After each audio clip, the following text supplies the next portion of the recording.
Doing is we're beginning to discover the relationship that develops between Yod He Vav He and the people called Israel. Okay? And this is a little bit of a review from last week because a few minutes of it didn't get put on the tape, so we're going to cover this. Okay? So last week in 18, 19, and 20, we saw the themes of these chapters were, in 18 it was the father-in-law comes to visit, and then in chapter 19 God comes to visit, and then in chapter 20 it was how God and Israel were going to live together, because there was like a proposal made and Israel said yes. His nation said yes to him last week. Okay? And the name of the other was Eliezer, for he said, "The God of my father was my help, and delivered me from the sword of Pharaoh." And Jethro, Moses' father-in-law, came with his sons and his wife to Moses in the wilderness, where he was encamped at the mountain of God. Now, he had said to Moses, "I, your father-in-law Jethro, am coming to you with your wife and her 2 sons with her." So Moses went out to meet his father-in-law, bowed down and kissed him. And they asked each other about their well-being, and they went into the tent. And Moses told his father-in-law all that the Lord had done to Pharaoh and to the Egyptians for Israel's sake, all the hardship that had come upon them on the way, and how the Lord had delivered them.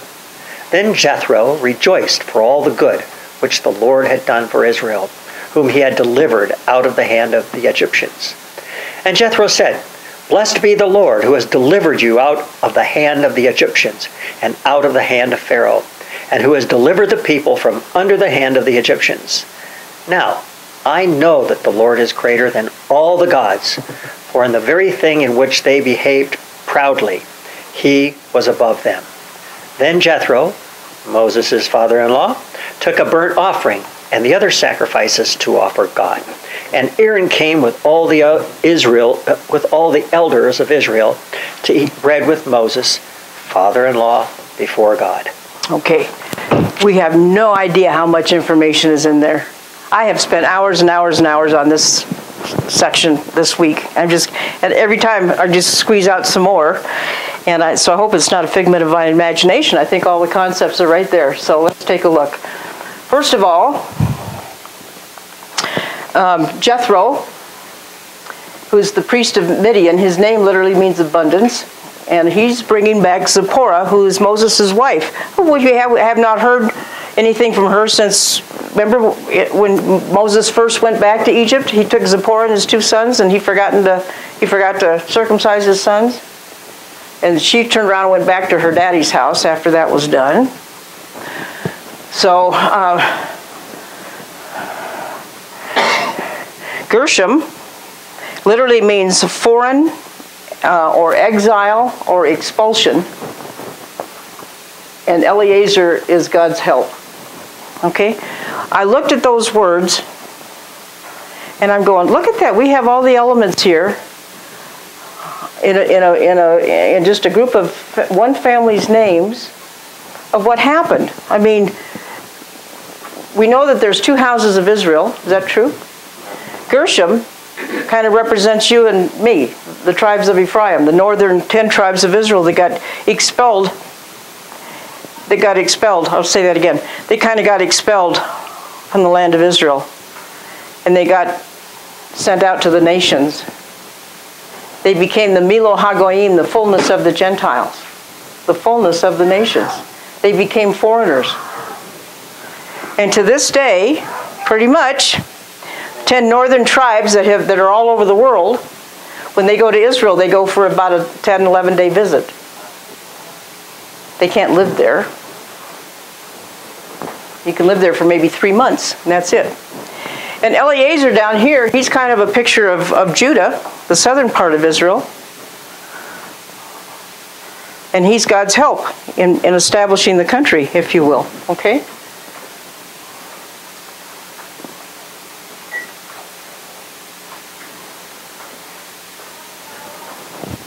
I could go on, but I think I'll shut up. I might get myself in trouble. So let's just try this. Okay. First of all, in those, did you notice a word that stuck out that Steve read several times just in the first 12 verses? Father-in-law. Father-in-law. Thank you. Father-in-law.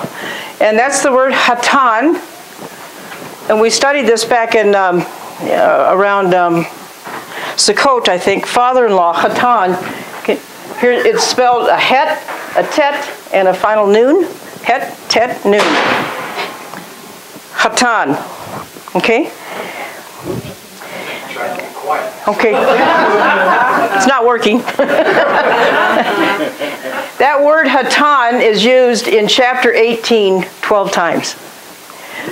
When God repeats a word, it's important. When he says it 3 times, pay attention. But when he says it 12 times, you better really pay attention, because this is a significant clue as to what's going on. Funny enough, if you all remember from Sukkot, father-in-law is hatan, the word for bridegroom.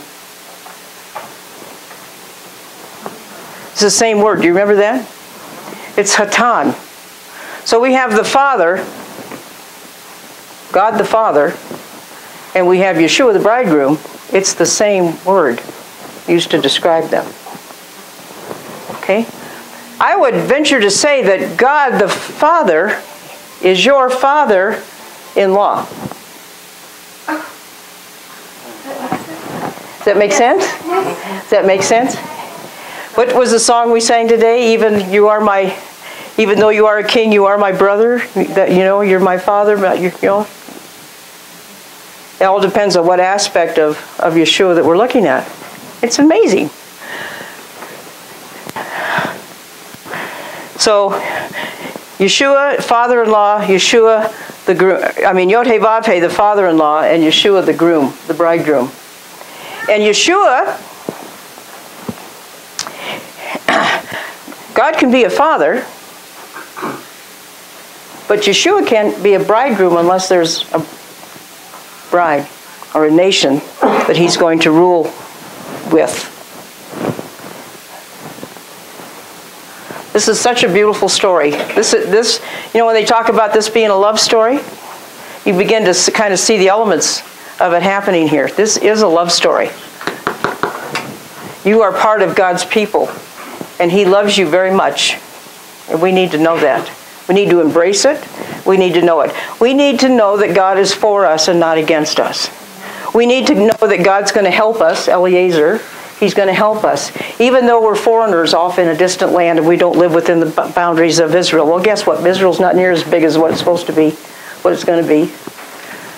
We learned that from Jim and Penny Caldwell last week, right? Their footprints, chiseled in rock, are all through the Arabian desert, the Arabian Peninsula, all around it. And guess who's beginning to become a friend of Israel? And I don't think it's just for political reasons. Something's happening in the spirit realm. Things are changing. Things are shifting because the harvest is coming in. Makes sense. Okay, let's take a little closer look at Jethro. He heard that Moses was back in the area, and he brought Moses' sons out for a visit. Isn't that nice? Okay. He came with his sons and his wife, and if we were to compare this visit with the experience that they had with Amalek last week, it's quite interesting. So if we were to compare Amalek, who is Israel's sworn enemy, and we talked about that last week. Today, God's enemy, you can just lump them all in the same deplorable basket and call them Amalek. Okay? There's God's people and there's Amalek. And I suppose there's a bunch of people in the valley of decision, which team they're going to play for, which is why he's suing for peace all around the world.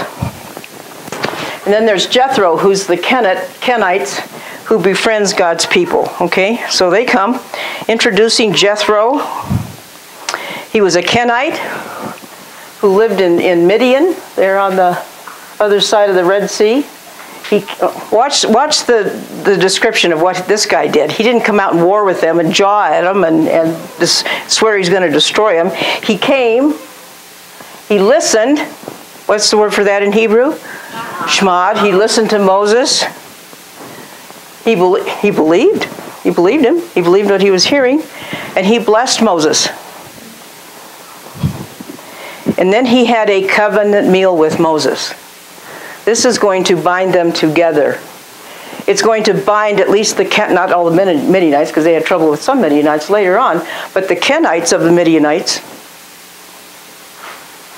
they became so ensconced with each other that they wound up living with Judah. And I read this morning, some of them would be found up in the tribe of Naphtali and Zebulun, I think, up in the northern part. So this is a big deal. So what do these two groups have in common? Amalek and a Canaanite, chapter 17, chapter 18. Amalek is related to Abraham through Esau. While Jethro is related to Abraham through Lot. But this whole thing, and Amalek said, I'll be back. But these guys, there's a linkage here, and the common denominator is Abraham.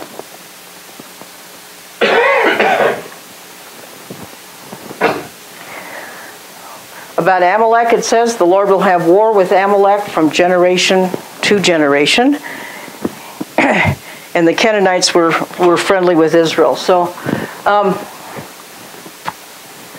Jethro, this is what Jethro did. Jethro, Moses' father-in-law, took a burnt offering and other sacrifices to offer to God. And Aaron came with all the elders of Israel to eat bread with Moses' father-in-law before God. And this literally, before God, doesn't just mean before God.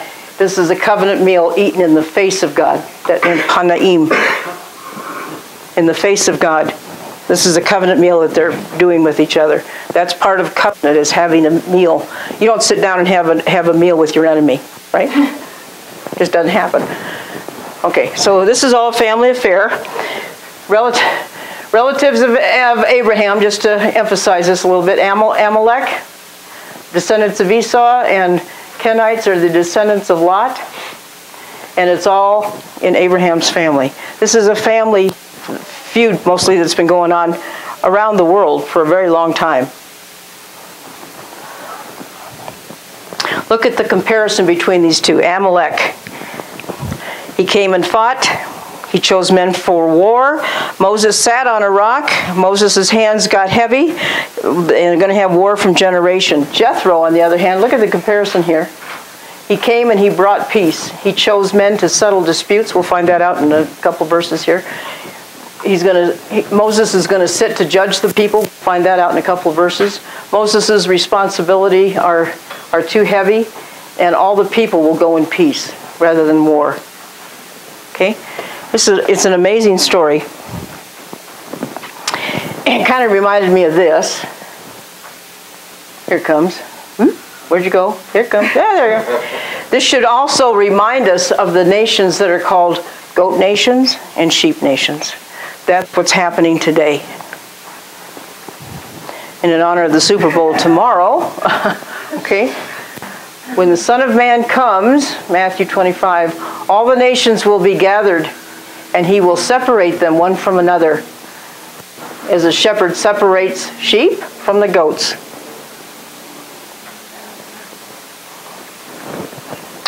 Let's see. If we were to take Chris and plunk her down and dress her up with a shepherd's cloak and a staff and a parachute, and drop her down into the middle of a sheep pen somewhere, and she was looking at those guys, and she'd go, you know, over in Israel today, you can hardly even tell sheep from goats because they look so much alike now. What? They do. Yeah.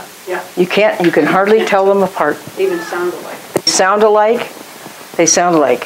So Chris would probably, not being an experienced shepherdess, she would probably have a hard time going, okay, why don't you guys just number off? 1, 2, 1, 2, 1, 2, and all the ones, no, that's not how he's going to do it. The shepherd, the good shepherd, that's one of Yeshua's titles, isn't it? Yes. He's a good shepherd. He knows how to separate the sheep from the goats. Separate not just animals, sheep nations from goat nations. That's his business. That's his choice. What your business is to try to reach those people in the nations and tell them about the Good Shepherd's coming, I suppose, right? Right? Yep. It really boils down to two teams. What? Can I have a question? What? No? The goats and the sheep, I don't know how they can look alike. Oh, they do. I promise you that it is the weirdest thing. You just go. On the way up to Cripple Creek from where we were at Florissant, you have this winding path and lots of rocks here and there on the way up there. And when the critters cross the road, you can't tell the difference. I said, oh, are those, sheep or goats? You can't tell the difference. But that's really here in America, in Colorado? Wow. The mountains. Wow, that's amazing. Is that genetically engineered? Were they inbred or? I have nope. Their sheep over there don't look a lot like our little woolly sheep over here. It's a long-haired. We raise like two different breeds, right? Suckus, I don't know. Suckus and Hampshire or something like that. So we're both big breeds. Yeah. They're really easy to tell. They got this little curly Yeah. and then our goats have short hair that's like this long, and they have the big long ears and. Yeah, they're different. Yeah. But over there, they look a lot alike, and I think a lot of it in the article that I read this week, I think a lot of it is actually in the sound, but the shepherd can tell. The shepherd can tell. Our ears, our trained ears, probably couldn't. Kind of like the churches that are like there's like the lukewarm churches too. Yes. So it's hard to tell them if they're really Christians or not. That's, yes. Yeah, that's exactly right. That's how important shepherds are, whatever. Okay, so this is interesting. I found an article by what the rabbis say about Amalek. So as we can see, Amalek came to wage war with Israel even after knowing their miraculous victory over Egypt. Amalek knew what was going on, that they had been delivered from Egypt. They thought, well, we'll just sneak in the back here and we'll just get them from behind. That's what they will do a lot of times. Amalek will always kind of come behind and pick off the stragglers because they're easy prey. Okay? So just as we're obligated to erase the name of Amalek, so too are we obligated to honor the name of Jethro. This is what the rabbis say. Christians don't know anything about this because we just don't know anything about this. It would seem that Jethro represents the very opposite of Amalek. When he heard the information that challenged his philosophy and way of life, he courageously and joyously acknowledged it and incorporated it into his life.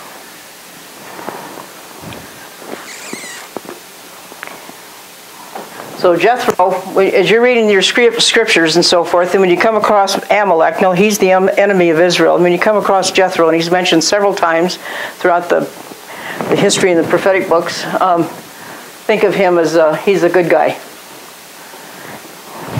And he winds up with he winds up with lots of different names. Ruel, and I don't know, there's about half a dozen names at least that Jethro winds up with. It's all the father-in-law of Moses, same guy. So just to give you, for those of you who are geographically oriented, so this is the Arabian desert, this is the Sinai Peninsula, here's Egypt over here. The territory of the Ishmaelites, who's another son of Abraham, right?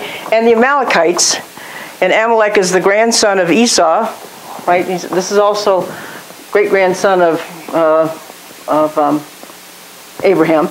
So their territory was from here all the way across Arabia, all the way over to here. Okay? Here's Mount Sinai. This is the area that we're going to be dealing with. And Rephidim, here's where Amalek had attacked the Israelites. And as far as the Midianite people, they lived down here in this area. Okay? So this is where Jethro was from. This is where Moses spent 40 years of his life, right, when he escaped from Egypt. So Jethro becomes this believer in the God of Israel. He's very friendly towards it. And Moses, finally, here's somebody I know and I can trust him and I can talk things over with and I can kind of unload on him. So Moses gets to brag about Yahuwah. And he's telling Jethro all that happened since the last time they had seen each other. And Jethro is reassured as to the power of the one true God and for the deliverance of Moses' people from the Egyptians.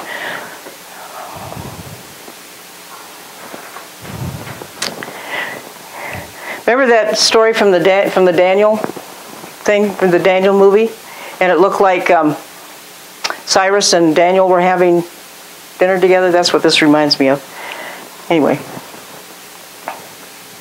So this is just to show you, in Judges 1:16, the descendants of Moses' father-in-law, the Kenite, went up from the city of palms with the people of Judah and lived among the inhabitants in the desert of Judah in the Negev.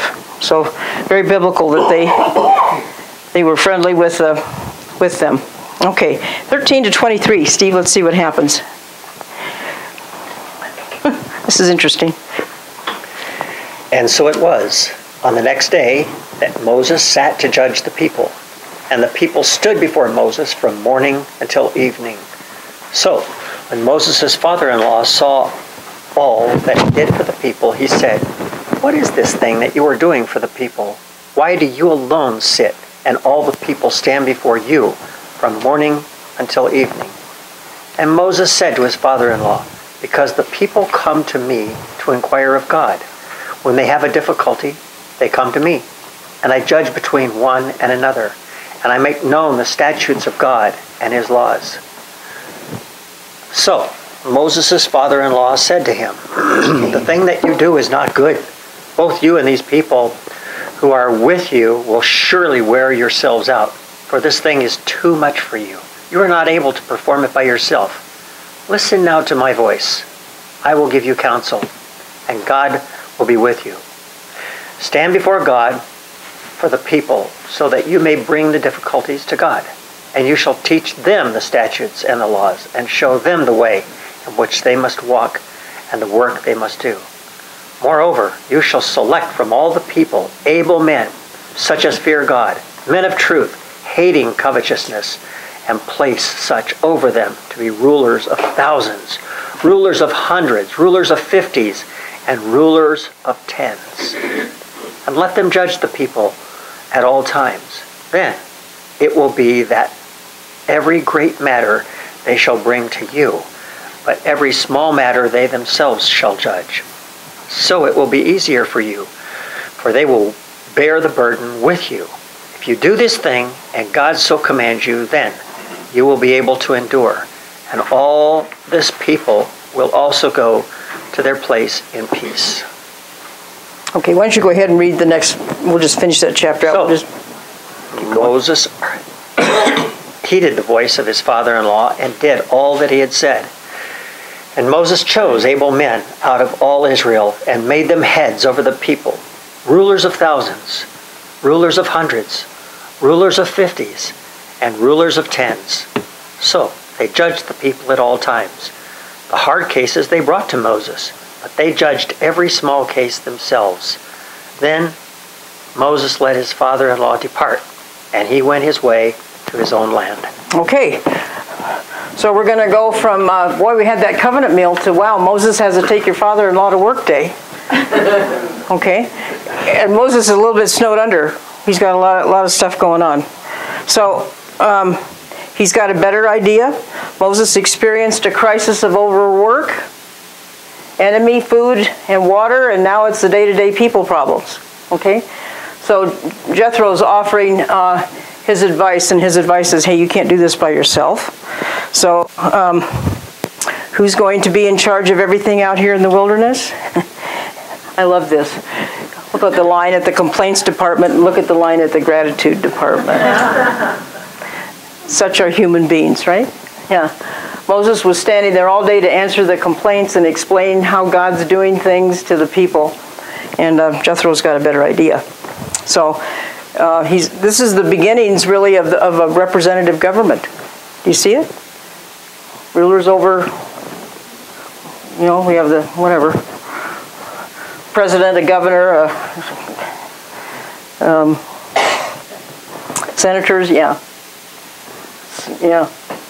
Town council, school board, dads at home, that kind of thing. Da-da-da-da. So, we were in charge, we did that. So they judged the people all the time, thousands, different colors, I represented it that way. Organization is established. And now what are they going to do? Now what are they going to do? We have some kind of an organization.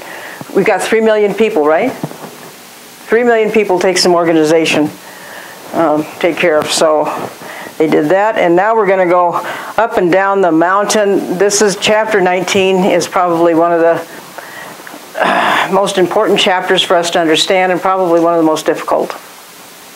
So let's see what we can do. We're at month 3. Since they left Egypt, we're at Mount Sinai, and we're going to have ups and downs on eagle's wings and all kinds of things. And if they keep God's words, they're going to become a kingdom of priests. So let's start off with this. If you would, 1 through 15, Steve, in chapter 19.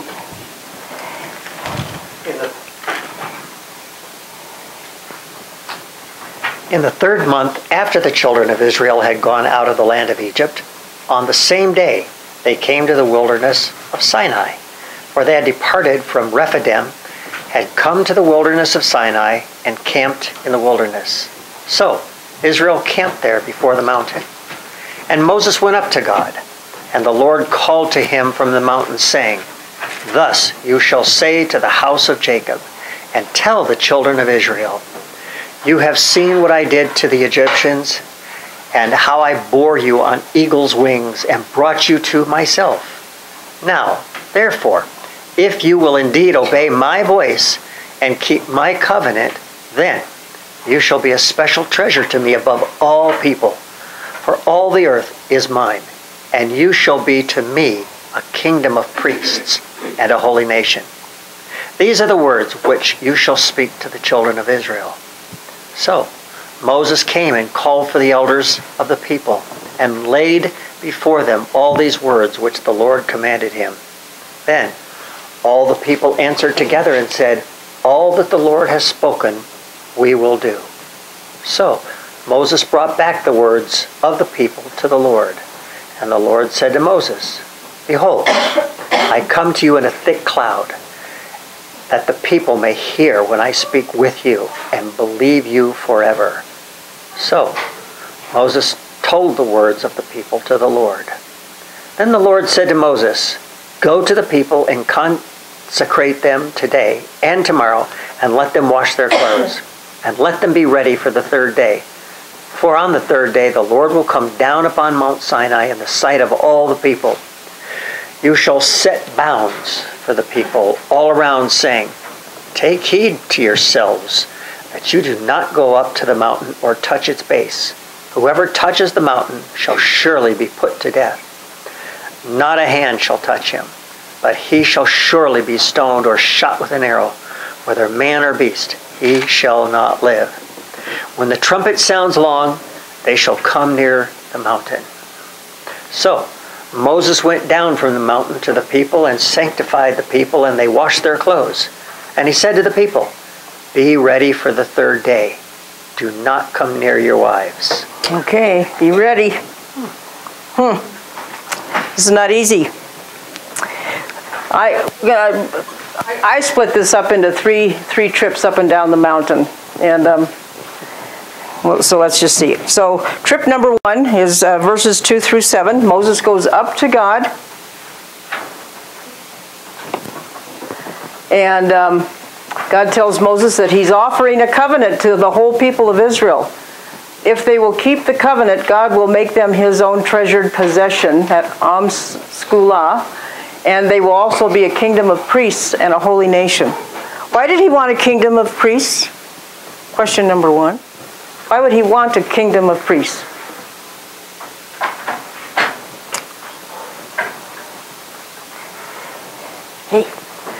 Why would he even want a kingdom of priests? Why? Special treasure, but a kingdom of priests. Sacrifices? They can make sacrifices. To make sacrifices to him? Okay. People that are dedicated to him. People that are what? Dedicated to him. People that are dedicated to him. Okay. Okay.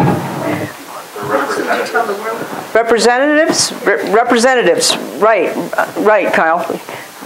And Myra, what did you say? He wants to be represented precisely to the world. Right. He wants representatives that are going to represent him to the other nations of the world. Because it's not like God is just, okay, you're Israel and I'm your God and we're just going to crush everybody else. No, it's not that. It's about inviting other nations to become part of his group. And he's going to use these people to spread this message. It's a wonderful thing. Okay? Treasured possession and a kingdom of priests and a holy nation. A nation that doesn't mean religious, that means set apart and different. Okay? So that was his first trip up. And then Moses goes down and he reports this message to the people. And the people respond by saying, hey, it's like a proposal. And we could say it this way. If it was between a man and a woman, hey, she said yes. He asked and she said yes. It's that kind of a thing, okay? We will do everything the Lord has said. Right. Wink, wink. Right? All right. Treasured possession. I have a comment here. This is by Rabbi Raphael Hirsch. He's my favorite commentator. He helps me out. Myra, would you mind putting on your glasses and coming up here so if there's another voice and you can hear, you'll be able to hear from the mic? Could you, no, yeah, just read this.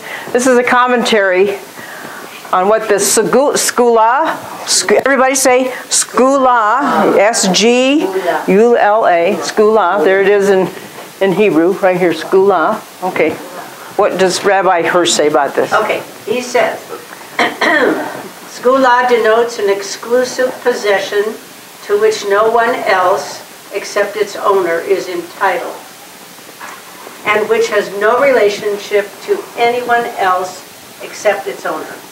Hence, by employing this expression to define our relationship with him, God basically demands that we must belong to him completely and exclusively with every aspect of our nature, with all our being, and with all our aspirations.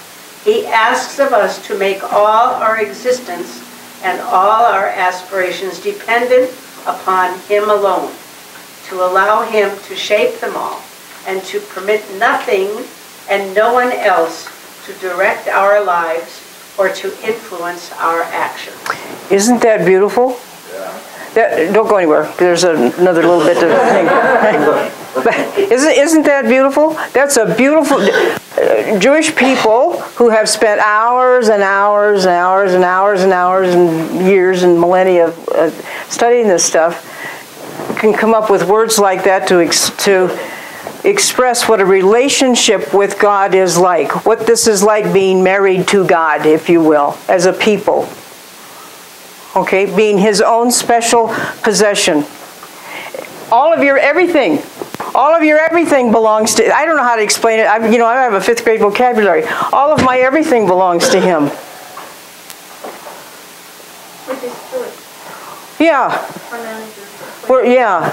He loves you. No wonder there's a nation of Israel today, right? Because he loves them. Yep. Okay? And I'm not talking about the rabbi that says put your left shoe on and then your right shoe on and then you do it like I do it. And no, not that kind of legalism. But this is relationship. And I'll remind you again, if you've never written this down, write this down if you're taking notes. Rules without relationship leads to rebellion. Every time, all the time. God is not about being legalistic. He's about being righteous. And he's about having a people that will be holy and set apart unto him. Willingly. They'll willingly want to, God, what are you going to show me today about your word? God, how can I obey you today? How can I believe you today? I got this problem. God, hey God, I got this problem. Where's Deb? Deb, you call him up and say, hey God, I've got this problem. What are we going to do? I You've been calling. I bet he's been answering. He's got the answer in the works, right? It's a beautiful relationship, and it needs to be cultivated and developed, and right, Russ? Right. Okay. A little bit more, because he says, for all, in verse 5, God's saying, because all the earth is mine. Let's not ever forget that. This planet and all the universe and all the planets and all the stars. I mean, he's the guy who did that, and it belongs to him. Let's see what else Rabbi Hirsch had to say. But that's what this says. I dare you to read that in Hebrew. Ki li kol haaretz. There you go. For all the earth is mine. For all the earth is mine. The relationship into which you are to enter with me is in fact nothing exceptional. It is merely to begin the restoration of that normal relationship which all the earth should really have with me. You see that? So this is normal. This is the way it's supposed to be. This is what it was like before rebellion happened. This is what Adam and Eve had before they decided, well, yeah, that does look pretty good. I wonder what that tastes like. Thank you, Adam and Eve. This is what we have today, right? But it should be exceptional is what your life is, exceptional is what things should be. When he comes back, exceptional is what it's going to be. Exceptional. Normal. It's what the earth should really have with him. I just think that's beautiful. If anybody wants to take a picture of that, you're more than welcome to. Anyway, okay. All in, all out? All done? Huh? Oh, you're taking a picture? Okay. Send it out. I can send it out, yes. I will send it out. Yes, I will do that. So that's a picture of Yeshua. That's the way he lived his life. What those two slides say. Yes. He was 100% dependent on God. All the time, never failed. All the time, never failed. And this afternoon, at the 2 o'clock hour, when we watch our next episode of the Chosen movie, you'll see something just so beautiful happen. It's just beautiful, and it's a picture of just what he does. It's awesome. Anyway, so here we go. So I want you to this verse here about how you've seen what I did to the Egyptians and how I bore you on eagle's wings. Are you ready for this? That's not just poetic language. Do you believe God or don't you? Okay. And brought you to myself. That's what he said. Okay, and if indeed you will be obeying my voice. So there's how I brought you. Here, you ready for these words? Bore. There it is up there. It's the word nasa. Watch it. Look at the definition. To lift, to bear up, to carry, to take. That's not poetic language. That's literal language. How I bore you to myself on eagle's wings. Okay? And I brought you to myself. Bore you on eagle's wings and brought you to myself. And the word brought here is bo, and it literally means to bring in, to cause to come in, to gather, or to cause to come, or to bring near. He lifted up his people and brought them near. He was the cause of bringing them near to him. And that's how they got up and out of Egypt. That makes sense? Does anybody want to go, hey, God? All right. Here's this picture, special treasure, kingdom of priests. Here's the mountain. They went from here to here, and then they crossed the mountain. From here to here, he just went, and they were there. And that's why people believe in the rapture today, because they're always wanting to push something forward. You see it? How many people here believe in the rapture? How's that going to happen? Sure. God's just going to go like that, right? Yep. Well, if he could do it like that now, why couldn't he have done it like that back then? Yep. Yeah, no problem. And all the people down in the valley said, well, this is all going on. They said, yes, we will, Moses. Yeah, we will. When he came back down with, I don't know how, we had leadership, right, of thousands and so forth. So Moses descends the mountain. He relays Moses. What am I doing here? I thought I just said that. All the Lord has spoken to you, we will do. God then tells Moses that he will speak audibly to Moses in the thick cloud, so that the people will put their trust in Moses as God's chosen leader. So all those leaders that Moses was putting in charge of the people, God's now putting Moses in charge of all the people, of all the leaders and then the people. He comes down. Okay. Trip number 3. God is speaking to Moses again, which implies that Moses must have again climbed up Mount Sinai in verse 10. And verse 14, Moses consecrates the people in preparation for the Lord's appearance on the mountain on the 3rd day. I want to give you a little bit of a perspective of an Israelite's view of Mount Sinai. Here they were down here having a picnic. This is Dr. Moeller. We saw last week at the 2 o'clock hour. Anybody recognize this lady? That's Penny. Penny Caldwell. Here's Jim over here, standing next to that lady. And here's Mount Sinai. So this is what, to them, this is what it looked like to them being down in the valley. Mount Sinai's up here. Now I ask you, I don't know, but it just makes sense to me.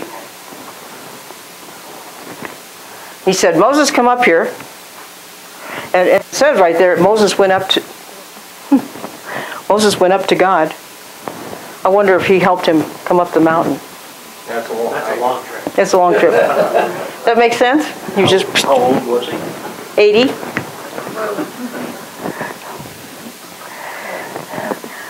So here's another picture.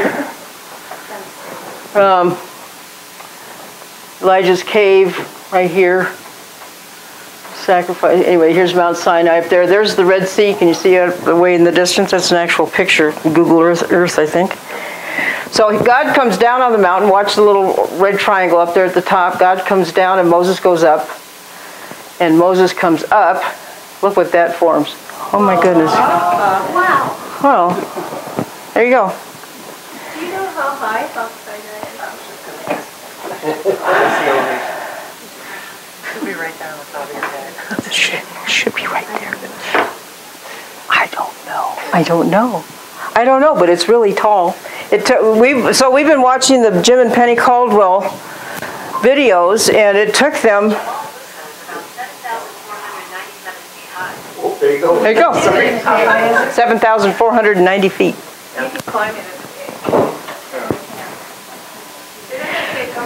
It took them 3 days. Remember Jim and Penny? Yeah, they went up there, and then they thought they were up there, and then there was a whole nother down there, and then another up there. You know, so it took a whole nother day to get up there.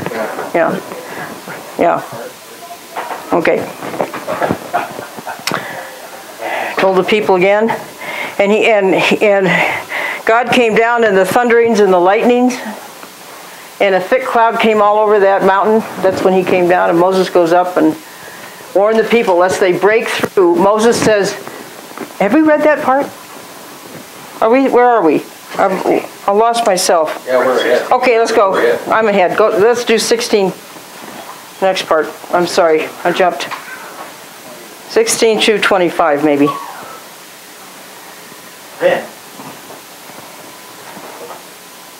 Then it came to pass on the 3rd day in the morning that there were thunderings and lightnings and a thick cloud on the mountain. And the sound of the trumpet was very loud, so that all the people who were in the camp trembled. And Moses brought the people out of the camp to meet with God. And they stood at the foot of the mountain. Now, Mount Sinai was completely in smoke, because the Lord descended upon it in fire. Its smoke ascended like the smoke of a furnace, and the whole mountain quaked greatly. And when the blast of the trumpet sounded long and became louder and louder, Moses spoke, and God answered him by voice. Then the Lord came down upon Mount Sinai on the top of the mountain, And the Lord called Moses to the top of the mountain, and Moses went up. And the Lord said to Moses, "Go down and warn the people, lest they break through to gaze at the Lord, and many of them perish. Also let the priests who come near the Lord consecrate themselves, lest the Lord break out against them." But Moses said to the Lord, "The people cannot come up to Mount Sinai, for you warned us, saying, 'Set bounds around the mountain and consecrate it.'" Then the Lord said to him, "Away, get down and then come up, you and Aaron with you. But do not let the priests and the people break through to come up to the Lord, lest he break out against them." So Moses went down to the people and spoke to them.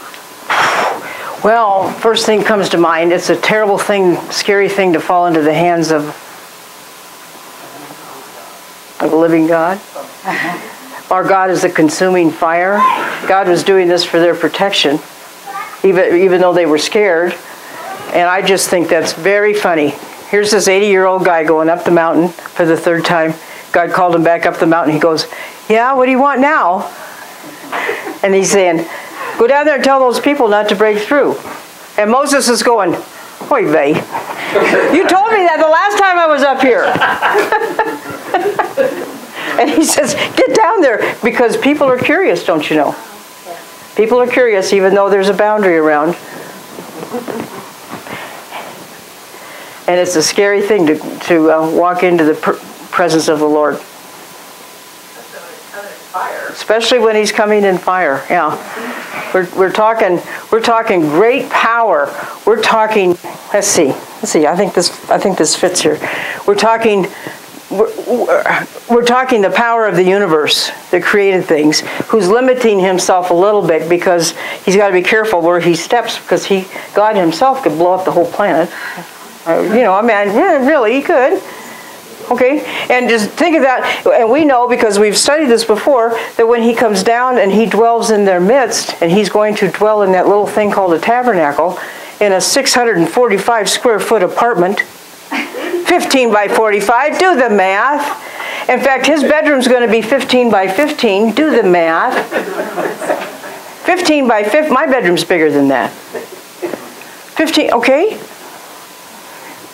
The power of the universe. Can you see why the priests had to be grounded and barefooted and grounded to the ground? Because what they were going to be creating was an entire electrical power plant. It was going to be living in their midst, because God wants to dwell in your midst. Now, let me see. Let me just see. Let me just speculate a little bit, okay? Number one, that same power that comes down on the mountain is going to dwell in the midst of the tabernacle, is the very same power that raised Yeshua from the dead. Okay? And 50 days later, that very same power that raised Yeshua from the dead is going to come along. He's going to dwell in your heart when we come to faith in him. That same power is now dwelling within us. Tell me you're not a powerful person. You sell yourself way too short. We sell ourselves way too short. And if you don't believe me, read that book and read Yeshua's chapter John. I don't know, pick a chapter, 13, 14, 15, 16, 17, about his prayer that as he would be one with you as he is with his Father. And the same power that raised him from the dead is going to raise you up and is going to dwell in you. Dwells in you now. It's a current thing.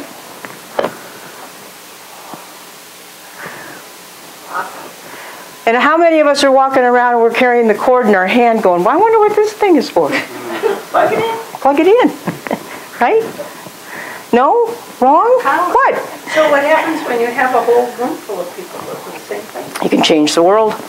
We can save our state. We can save our state. country. Yes, you can. Yes, we can. And we are. Little by little, the thing is moving. And we can do nothing without him. We can do nothing. Right. Yeah. If you're unplugged, you won't do anything. And so now we could talk about the parable of the talents. He's going to say, well, I gave you something. What'd you do with it? Really? You went out and buried it? What'd you do that for? I was afraid to lose it. He'll give it back to you. He doesn't want it back. He wants you to use it. That's the whole point, right? Yeah. Oh, that we could just, I don't know, do we click our heels together and turn around 3 times and it'll be all right? I don't know. I don't know how we plug into it.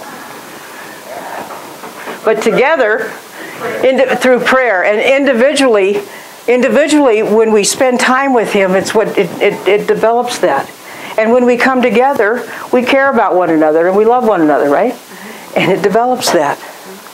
It's all part of it. You don't see that in the world. You don't see that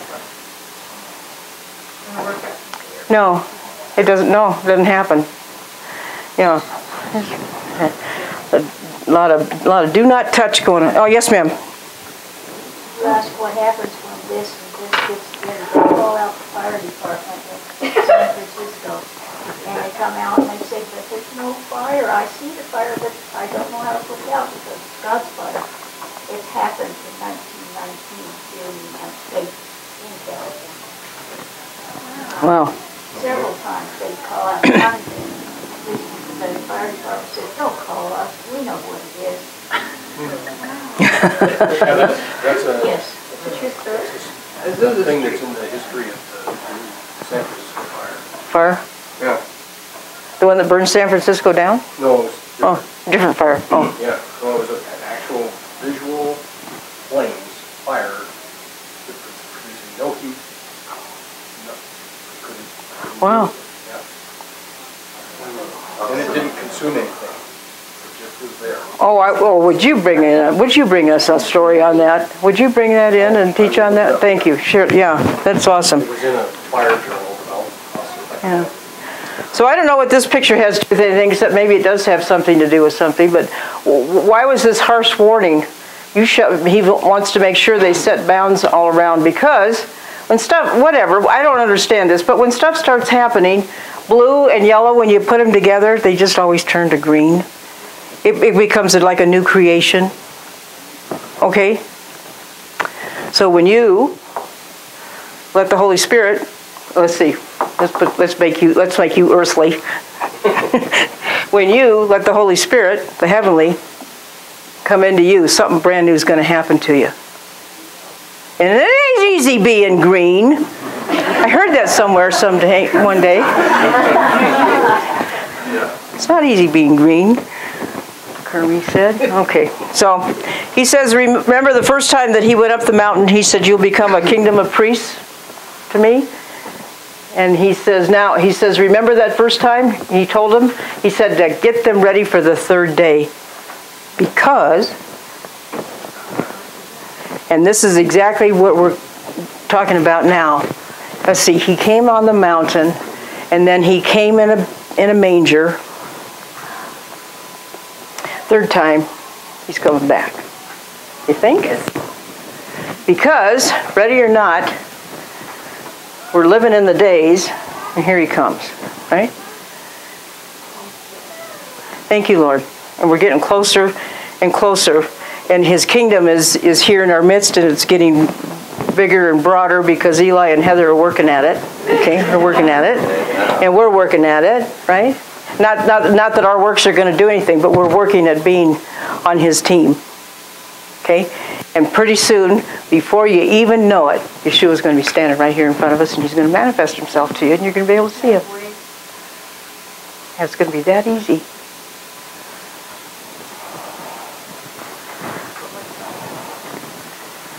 Okay, this next part, the 10 Commandments, we're not going to read through them because you know them. Children of Israel witnessed the sights and sounds of God on the mountain, and they stood afar off, and they told Moses, you go talk to him because he scares the bejeebers out of me, right? Okay. Then he talks about the law of the altar, the earth altar, no silver, no gold. God tells them right here. Am I in the right chapter? I'm sorry. I'm sorry. We're going to do the 10 Commandments. I'm trying to jump ahead because I'm sensitive to the time. Okay, we'll do this in just a minute. So the 10 Commandments, God's list, and the people's list, okay? There's 5 on one side, there's 5 on another side, right? God's list. I remember I had a Hebrew teacher down in Boulder, a Jewish lady, and she said the 10 Commandments are very easy to understand.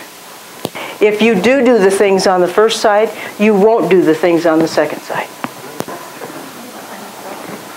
If you do this, that He's the Lord your God, and no graven images, if you don't take the name, if you remember the Sabbath day, if you honor your father and your mother, then you won't commit murder, and you won't commit adultery, and you won't steal, and you won't bear false witness against your neighbor, and you will not covet your neighbor's house, or your neighbor's wife, or your neighbor's servant, or your neighbor's ox, or anything.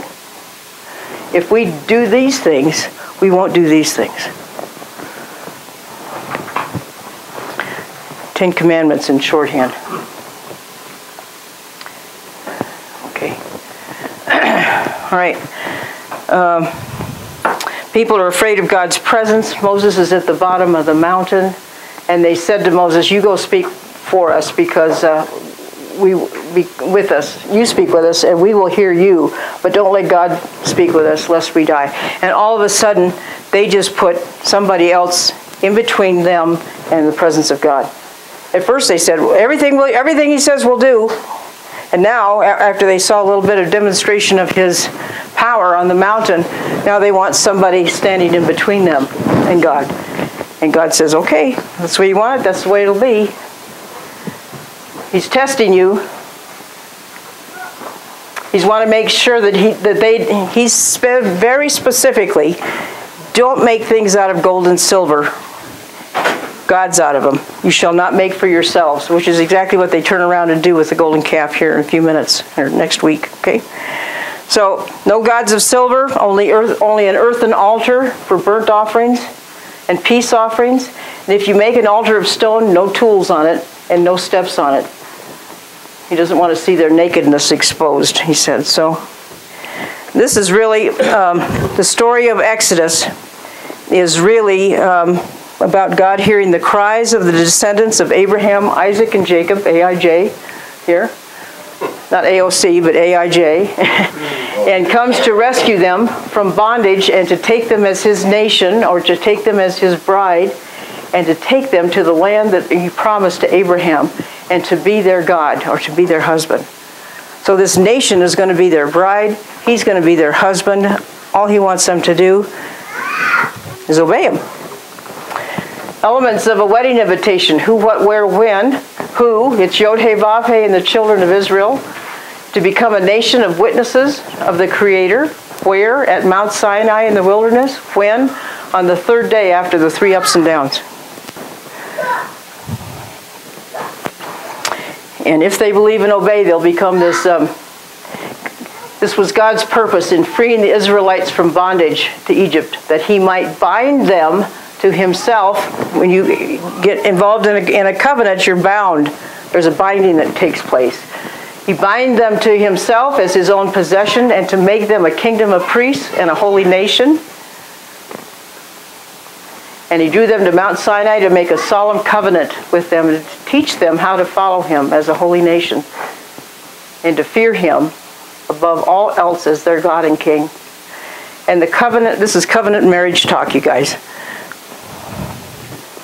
This is why we speak of a wedding in terms of a marriage covenant, that the parties will be true to one another, forsaking all other suitors. Okay?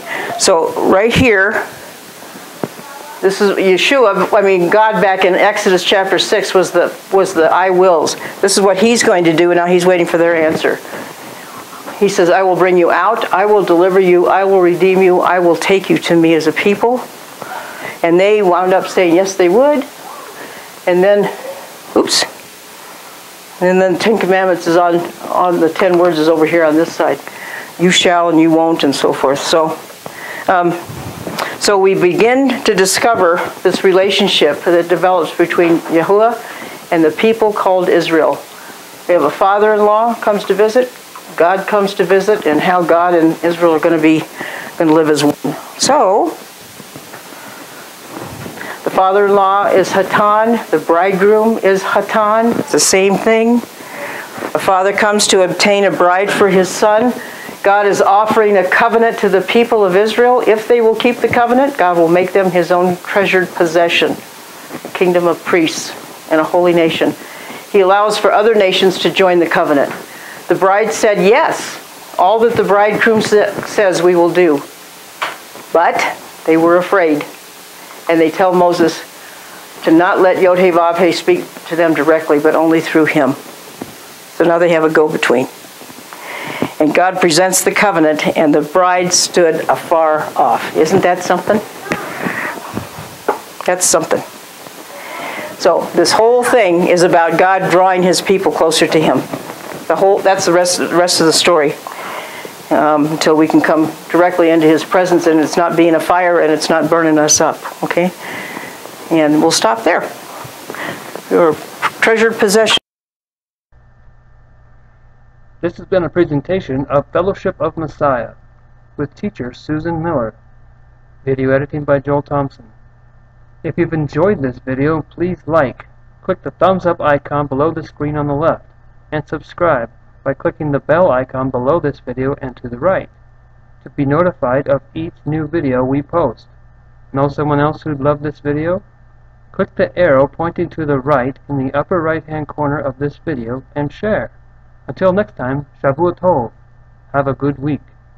And may the Lord bless you and keep you. May the Lord cause his face to shine upon you and be gracious to you. May the Lord lift up his countenance upon you and give you his everlasting peace and harmony in every area of your life. In Hebrew, that is, Yivarekeka Yahuwah v'yishmerecha, Ya'er Yahuwah panav alecha v'yikuneka, Yisa Yahuwah panav alecha v'yasem lecha shalom.